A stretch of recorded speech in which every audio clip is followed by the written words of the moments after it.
Hi welcome to life line. ఈ రోజు life line లో మనతో పాటు జాయిన్ అవుతున్నారు doctor Prashant, consultant plastic surgeon, Manipal hospitals, Vijayawada. ఈ రోజు లైఫ్ లైన్ లో మనం డిస్కస్ చేయబోతున్నాం గైనకోమాస్టియా సమస్యలకి ఆధునిక చికిత్సా విధానాలు తెలుసుకోబోతున్నాం. హాయ్ డాక్టర్ గారు, వెల్కమ్ టు ఆ studio.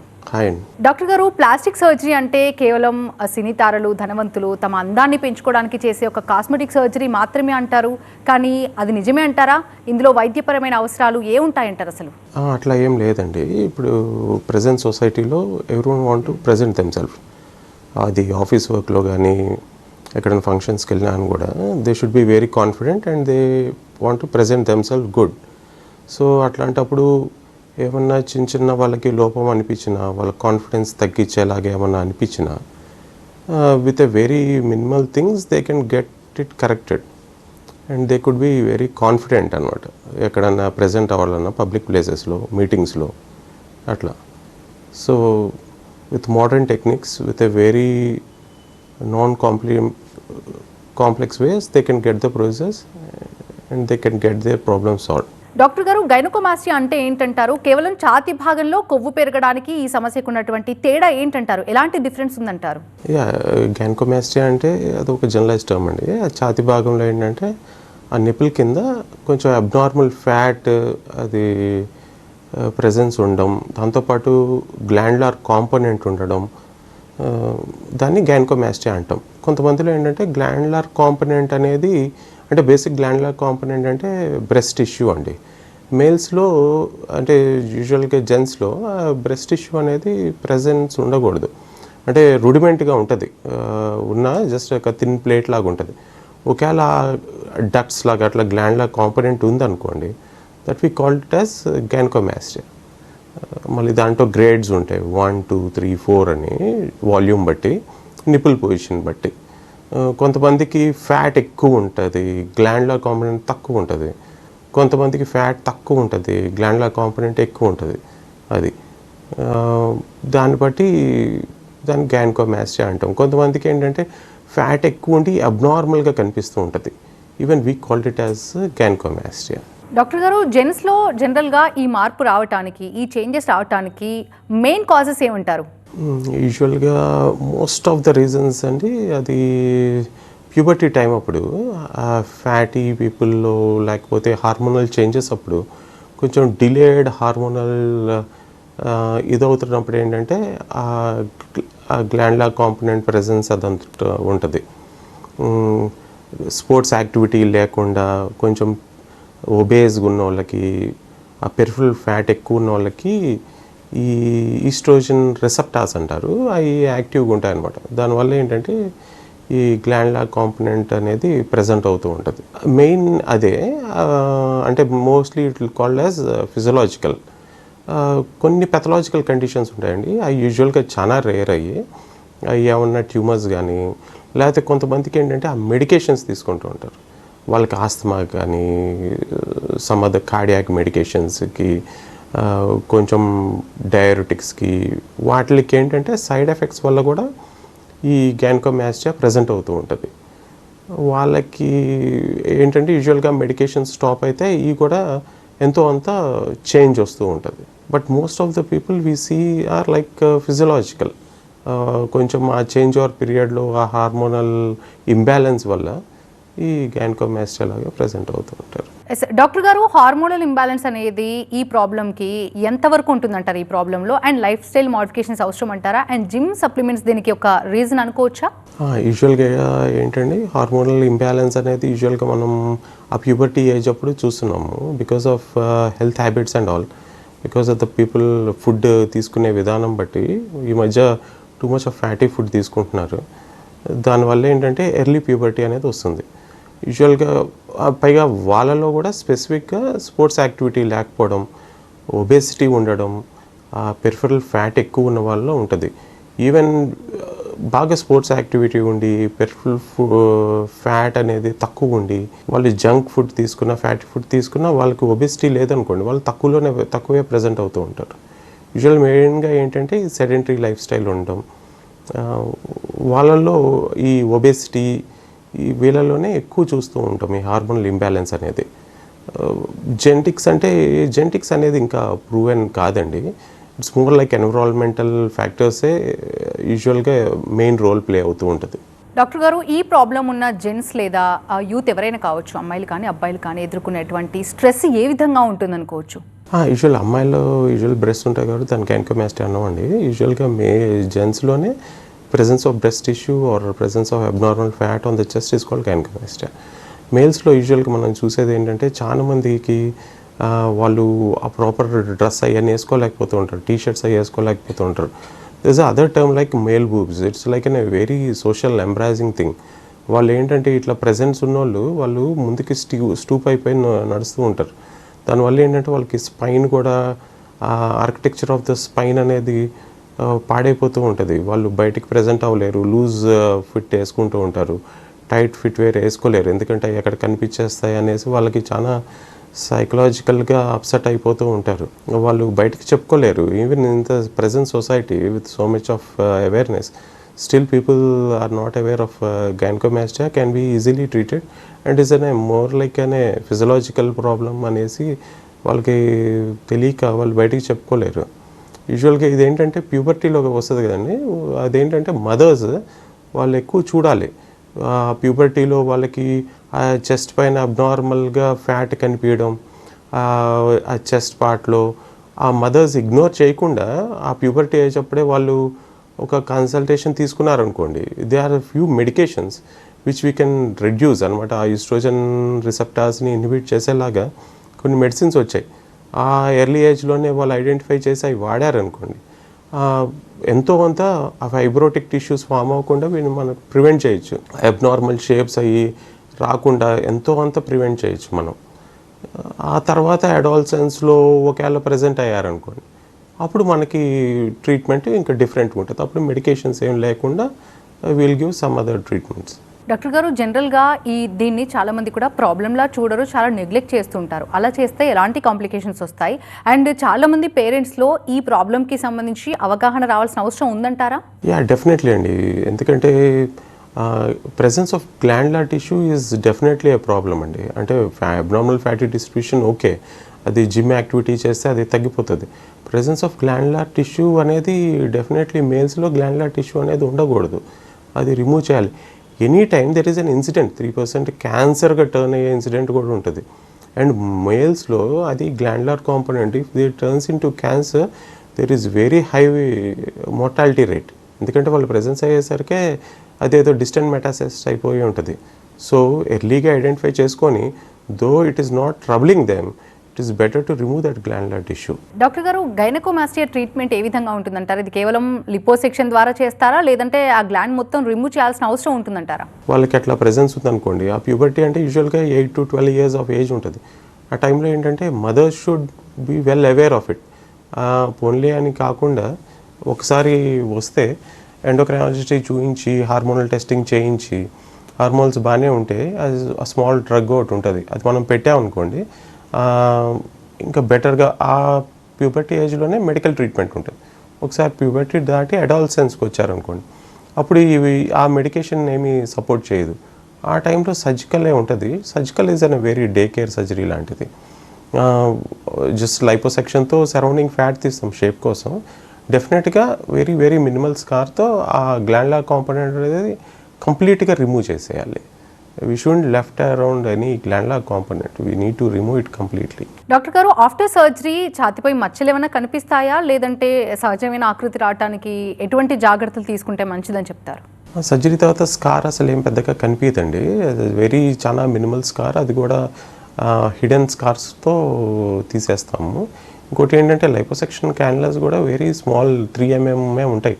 That is just like an dip. అసలు స్కార్ అనేది చాలా మినిమల్గా ఉంటుంది. It is not visible also, ఆ హిడెన్ స్కార్ లాగా ఉంటుంది. సర్జరీ తర్వాత యూజువల్గా ప్రెషర్ గార్మెంట్స్ అని ఇస్తాము, and that need to be wear for around 2 weeks. After that regular sports activity, gym యాక్టివిటీస్కి వాళ్ళు వెళ్ళిపోవచ్చు. యూజువల్గా సర్జరీ అయిన తర్వాత 3rd day 4th day నుండే వాళ్ళు ఆఫీస్ వర్క్ అట్లా వెళ్ళిపోతూ ఉంటారు. విత్ నార్మల్ కాస్ట్యూమ్స్ అట్లా వాళ్ళ రెగ్యులర్ క్లాతింగ్తో they can easily go to the office. Surgery టైంలో పెయిన్ ఉంటుందా డాక్టర్ గారు? సర్జరీ చేయించుకోవాలంటే చాలా మంది కూడా పెయిన్ ఉంటుందేమో, బేర్ చేయలేమో, ఆఫ్టర్ సర్జరీ ఎలా ఉంటుందో, ఎలాంటి ప్రికాషన్స్ అవసరం, ఇలా రకరకాల డౌట్స్ ఉంటాయి. వాళ్ళకి ఏం చెప్తారు? Surgery is almost like A day care surgery అండి. కాకపోతే జనరల్ అనెస్థీషియా ఇస్తాం కాబట్టి అసలు సర్జికల్ పెయిన్ అనేది వెరీ మినిమల్గా ఉంటుంది. Even we give some local anaesthetic agents also. So వాళ్ళకి పెయిన్ అనేది అసలు ఉండదు. సర్జరీ అప్పుడు పెయిన్ అనేది పర్సన్కి తెలియదు. పోస్ట్ ఆపరేటివ్ కూడా జస్ట్ బేసిక్ పెయిన్ మెడికేషన్స్తోనే సరిపోతుంది. అసలు వాళ్ళకి పెయిన్ అనేది చాలా నెగ్లిజిబుల్గా మినిమల్గా ఉంటుంది. అసలు తెలియని కూడా తెలియదు కొంతమందికి. And we give some blocks and it will be very pain free. Doctor గారు, ఆఫ్టర్ సర్జరీ ఎక్సర్సైజ్ చేయడానికి ఎంత సమయం పట్టొచ్చు అంటారు? అంటే ఎంత కాలం తర్వాత కంప్లీట్గా రికవర్ అవ్వచ్చు అంటారు? యూజువల్గా after surgery second day third day they can go for morning walk and all అండి. కాకపోతే హెవీ జిమ్ యాక్టివిటీకి అయితే యూజువల్గా వీ టెల్ లైక్ ఒక 2 వీక్స్ ఆగండి అని చెప్తాము. Otherwise basic activities, basic exercises అవన్నీ యూజువల్గా 4th డే 5th డే నుండి స్టార్ట్ చేసేయచ్చు. కొంచెం హెవీ జిమ్ యాక్టివిటీ, వెయిట్స్ ఎత్తడం అవన్నీ మాత్రం ఒక 2 వీక్స్ to 3 వీక్స్ ఆగమని చెప్తూ ఉంటాం. So that the healing will be better with very good result. Doctor గారు, టీనేజ్ పిల్లల్లో ఈ ప్రాబ్లం కనిపిస్తే యూజువల్గా ఆ ప్రాబ్లం చూసిన తర్వాత చాలామంది కూడా బయటికి చెప్పుకోవడానికి హెసిటేట్ అవుతున్నారు. అంతేకాకుండా నెగ్లెక్ట్ చేస్తున్న వాళ్ళు ఉన్నారు. కానీ ఏజ్లో సర్జరీ చేయించుకుంటే బెటర్ అని చెప్తుంటారు సార్. ఏ ఏజ్లో సర్జరీ అనేది యూజువల్గా ప్యూబర్టీ ఏజ్లో అయితే చెయ్యము. కొంచెం అడాలసెన్స్లో చేసుకోవచ్చు. అడాలసెన్స్లో కూడా అదే if it is an like grade 1 and all వాళ్ళకి చాయిస్ ఇస్తాము. మీరు ఎక్సర్సైజ్ యాక్టివిటీ చేసి ఇంకొన్నాళ్ళు వెయిట్ చేస్తారా, లేకపోతే you want get it surgery done or not. కానీ గ్రేడ్ 3 అట్లా ఉండి వాళ్ళు చాలా షై ఫీల్ అవుతూ అసలు అదే ముందుకి ఇట్లా వంగిపోయి నడవడం, షోల్డర్స్ అన్నీ ముందుకి జారిపోవడం, అట్లా కొంతమందిని చూస్తూ ఉంటాం. వాళ్ళు ఆ షైతో ఏంటంటే అది దాచిపెట్టుకోవడానికి ఇట్లా ముందుకి వాలిపోయి షర్ట్స్ కూడా లూజ్గా వేసుకొని చాలా షై, ఇన్సెక్యూర్గా ఫీల్ అవుతూ ఉంటారు. వాళ్ళకి ఇంకా ఏజ్ ఫ్యాక్టర్ అనేది కాకుండా to build their confidence and అవన్నీ వీ ఆఫర్ సర్జరీనే ఫస్ట్ గో. సర్జరీ అనగానే చాలా మంది హెసిటేట్ అవుతారని ఇందాక మనం మాట్లాడుకున్నాం కదా. బేసికలీ ఈ సర్జరీ చేయించుకోవాలనుకునే వాళ్ళకి ఎలాంటి డౌట్స్ ఉంటాయి? మిమ్మల్ని ఎప్పుడు ఎలాంటి డౌట్స్ అడుగుతూ ఉంటారు? ఏమైనా రిస్క్స్ ఉంటాయండి? రిస్క్ ఫ్యాక్టర్స్ ఏమైనా ఉంటాయా? యూజువల్లీ ఇప్పుడున్న మోడర్న్ మెడిసిన్లో రిస్క్ ఫ్యాక్టర్స్ ఏమి ఉండవండి. లైపోసెక్షన్ కూడా ఇదేం హెవీ లైపోసెక్షన్ కాదు. It's almost like day care surgery. వాళ్ళు పొద్దున వస్తారు, they will get the surgery done and evening వాళ్ళు డిశ్చార్జ్ అయ్యి ఇంటికి వెళ్ళిపోతారు కూడా. అండ్ యూజువల్గా వాళ్ళకి డౌట్స్ ఇవే ఉంటాయి. ఎప్పుడు వాళ్ళు మళ్ళీ ఆఫీస్కి వెళ్ళచ్చు, ఎట్లా యాక్టివిటీస్ ఎప్పుడు స్టార్ట్ అవుతుంది ఏంటి, ఇవే మెయిన్ డౌట్స్ ఉంటాయి వాళ్ళకి. So that is watt second day third day they will be second day అని వర్క్ ఫ్రమ్ హోమ్ అయితే very second day they will next day they will start working. ఆఫీస్కి వెళ్ళే వాళ్ళు అయితే 4th డే 5th డే నుండి వాళ్ళు ఆఫీస్కి వెళ్ళిపోయి వర్క్ చేసేస్తూ ఉంటారు. డాక్టర్ గారు, ఆఫ్టర్ సర్జరీ ఈ ప్రాబ్లం మళ్ళీ రికర్ అయ్యే ఛాన్సెస్ ఉంటాయంటారా? When it is best done అండి, when the whole gland is removed, recurrence అనేది అసలు ఉండదు. ఇట్స్ జీరో థింగ్ రికరెన్స్ అనేది. But there will be some amount of fat left over. ఆ ఫ్యాట్ ఏమైనా కొంచెం పెరిగిద్ది కానీ but still it doesn't presence as gynecomastia. Surgery ఒకటే మార్గం అనుకోవచ్చా, లేదంటే ఎక్సర్సైజ్ త్రూ కానీ, లైఫ్ స్టైల్ మోడిఫికేషన్స్ అవ్వచ్చు, లేదంటే మెడిసిన్ త్రూ కానీ దీన్ని తగ్గించవచ్చు అంటారా? గ్లాండ్యులర్ కాంపోనెంట్ డెఫినెట్గా రిమూవ్ చేయాలండి. బట్ చాలా మందికి మేము ఏం చెప్తామంటే if they are in a regular activity, అంటే జిమ్ యాక్టివిటీ స్టార్ట్ చేశారనుకోండి, we will encourage them to go for gym activity, get their BMI corrected. అట్లా చేస్తే ఏమవుతుందంటే అబ్నార్మల్ పెరిఫరల్ ఫ్యాట్ ఉంటుంది కదా, ఆ లూజ్ ఫ్యాట్ అదంతా కరిగిపోయి ఇంకా డిఫైన్డ్గా గ్లాండ్యులర్ కాంపోనెంటే ఉంటుంది. అప్పుడు మనం సర్జరీ చేసామనుకోండి, we can give the best shape అనమాట. జిమ్ చేయడం వల్ల, వేరే యాక్టివిటీ చేయడం వల్ల ఏంటంటే ఆ సరౌండింగ్ లాటరల్ చెస్ట్ వాల్స్లో, అప్పర్ చెస్ట్ వాల్లో, కింద లోవర్ ఆ ఫ్యాట్ అంతా కరిగిపోతుంది. దానివల్ల మిగతా ఎక్కడ ప్రాబ్లం ఉందో అక్కడ వరకే మనం అడ్రస్ చేసి we can give much better shape. Doctor గారు, చిన్న పిల్లల్లో కూడా ఈ ప్రాబ్లమ్స్ అనేవి అక్కరవుతున్నాయి. మరి అలాంటప్పుడు పిల్లలు చెప్పలేనప్పుడు పేరెంట్స్ ఎలా ఐడెంటిఫై చేయాలి అండ్ ఎలాంటి జాగ్రత్తలు తీసుకోవాలంటారు ఇలాంటి సమస్యలు ఉన్న వారి పట్ల? ఫుడ్ హ్యాబిట్స్ వల్ల, ఈ సెడెంటరీ లైఫ్ వల్ల, ఈవెన్ స్కూల్ కిడ్స్ కూడా స్పోర్ట్స్ యాక్టివిటీ అవన్నీ తగ్గిపోయాయి స్కూల్స్లో. వాళ్ళు అట్లా సెడెంటరీ లైఫ్ స్టైల్ అలవాటు అయిపోయారు. ఓన్లీ స్టడీస్ అట్లా, ఆ స్పోర్ట్స్ యాక్టివిటీ అనేది చాలా నెగ్లిజిబుల్ అవుతుంది చాలా మంది స్కూల్స్లో. అది కాకుండా ఈ జంక్ ఫుడ్ తినడం, ఈ too much of cheese, fatty food తినడం వల్ల ఏంటంటే ఒబెసిటీ అనేది చిన్నపిల్లల్లో బాగా ఎక్కువైపోతుంది. Obesity is one of the main reason ఆ ప్యూబర్టీలో ఈ గ్యాన్కోమాస్టియా ప్రజెంట్ అవ్వడానికి. Mainly because of that hormonal imbalance ఆ టైంలో అవుతూ ఉంటుంది ఒబెసిటీ చిల్డ్రన్లో. మదర్స్ ఏం చేయాలంటే వాళ్ళు ఏమన్నా చెప్పుకోలేని హైడ్ అవుతున్నా, వీళ్ళు ఏంటంటే స్కూల్లో కూడా వేరే పిల్లలు ఇట్లా ఏడిపించడం వల్ల వాళ్ళకి ఆ కాన్ఫిడెన్స్ అనేది ల్యాగ్ అవుతూ ఉంటారు. So mothers should identify that. అంటే ఏదో ఒకటి ఆ 7-8 ఇయర్స్లోనే ఈ మధ్య ప్యూబర్టీ అనేది వస్తుంది. 8 ఇయర్స్ చిన్నపిల్లలకి వాళ్ళకి ఏం తెలియదు అంతగాను, వాళ్ళ ఫిజికల్ ఫామ్ బట్టి వాళ్ళకి ఏంటి అనేది వాళ్ళు కూడా చెప్పుకోలేరు. వాళ్ళు స్కూల్లో ఎవరైనా ఏమన్నా టీజ్ చేసినా ఏమన్నా చెప్పుకోలేరు. So mothers should speak with the kids and know what's wrong అనేది. ప్రజెంట్ ఎందుకు అవ్వలేకపోతారు, అంత కాన్ఫిడెన్స్ ఏం ల్యాగ్ అవుతుంది అట్లా అడిగినప్పుడు ఏంటంటే వాళ్ళు బయటికి చెప్పుకున్నారనుకోండి, అప్పుడు ఇట్లా మదర్స్ నెగ్లెక్ట్ చేయకుండా చిన్న బాబే కదా తర్వాత కరెక్ట్ అవుతుంది అని ఆలోచన లేకుండా ఒకసారి విజిట్ చేశారనుకోండి, ఒక ప్లాస్టిక్ సర్జన్ని కానీ ఒక ఎండోక్రైనాలజిస్ట్ని కానీ, యూజువల్గా మెయిన్గా ప్లాస్టిక్ సర్జన్స్ని విజిట్ చేశారనుకోండి, దే ఆర్ సర్టన్ మెడికేషన్స్ నేను ఆల్రెడీ చెప్పినట్టు. ఆ మెడికేషన్స్ వాడి మనం ఎట్లా ఫిజికల్ యాక్టివిటీ ఆ ప్లానింగ్ అంతా ఇస్తాం. అవి వాడితే ఏంటంటే యూజువల్గా ఆ సైజ్ తగ్గడము అవన్నీ జరుగుతాయి. లేకపోతే ఇన్ ఫ్యూచర్ ఒకవేళ గ్లాండ్ ఫార్మేషన్ కూడా, ఆ ఫైబ్రోటిక్ గ్లాండ్ ఫార్మేషన్ కూడా చాలా మినిమల్గా ఉండేలాగా ఆ మెడికేషన్స్ హెల్ప్ అవుతూ ఉంటాయి. ఆ ఫిజికల్ యాక్టివిటీ పెంచితే యూజువల్గా పెర్ఫుల్ ఫ్యాట్ అనేది తగ్గిపోతే ఆ ప్రెజెన్స్ అనేది తగ్గుతూ ఉంటుంది. డాక్టర్ గారు, జనరల్గా సర్జరీకి వెళ్లే ముందు ఎలాంటి ప్రికాషన్స్ తీసుకోవాలంటారు? డూస్ అండ్ డోంట్స్ అంటే ఏం చెప్తారు? అండ్ ఆఫ్టర్ సర్జరీ కూడా డూస్ అండ్ డోంట్స్ అంటే ఏం చెప్తారు? సర్జరీకి ముందు అనుకోండి, వాళ్ళకి పర్సన్ హ్యాబిట్స్ ఒకటి తెలుసుకుంటాం. వాళ్ళకి స్మోకింగ్ హ్యాబిట్స్ ఉన్నా, లేకపోతే ఆల్కహాలిక్ హిస్టరీ ఉన్నా అని కూడా ఈ స్టాప్ చేయాలి అట్లీస్ట్ 2 వీక్స్ ముందు. ఆ గ్రీన్ టీ అని తీసుకుంటున్నారు ఈ మధ్య, అది కూడా స్టాప్ చేయాలి ఒక 2 వీక్స్ ముందు. ఈ మధ్య జిమ్ పౌడర్స్ అవి తీసుకుంటున్నారు, ఈ సోయా బేస్డ్, అవి కూడా అవాయిడ్ చేయాలి. వాటి వల్ల కూడా రిలేటివ్గా గ్యాన్కోమాస్టియా వస్తుంది అనేది ఒక చిన్న స్టడీ ఉంది. బాగా వెల్ హైడ్రేటెడ్ ఉండాలి. ఇవన్నీ తీసుకుంటే ఏంటంటే సర్జరీలో ఎక్కువ కాంప్లికేషన్స్ లేకుండా ఉంటాయి. ఈ హ్యాబిట్స్కి దూరంగా ఉండి వెల్ హైడ్రేటెడ్గా ఉండి ఇవన్నీ తీసుకుంటే సర్జరీ తర్వాత యూజువల్గా ఎక్కువ స్ట్రెయిన్ అవ్వకుండా వెల్ ఫ్లూయిడ్స్ తీసుకుంటూ కొంచెం బాడీని కూల్గా ఉంచుకుంటూ రెస్ట్ తీసుకుంటే సరిపోతుందండి. హీలింగ్ అనేది బాగుంటుంది వీళ్ళకి. డాక్టర్ గారు, is it genetic problem? No, it is nowhere in any study there is genetic relation with gynecomastia అండి. ఇది mainly physiological to A maximum extent 60 to 80% it is physiological. అంటే ఎన్వైరన్మెంట్ ఫ్యాక్టర్స్, ఆ physical factors, ఆ hormonal imbalance వల్ల and some medications వల్ల ఉన్నాయి.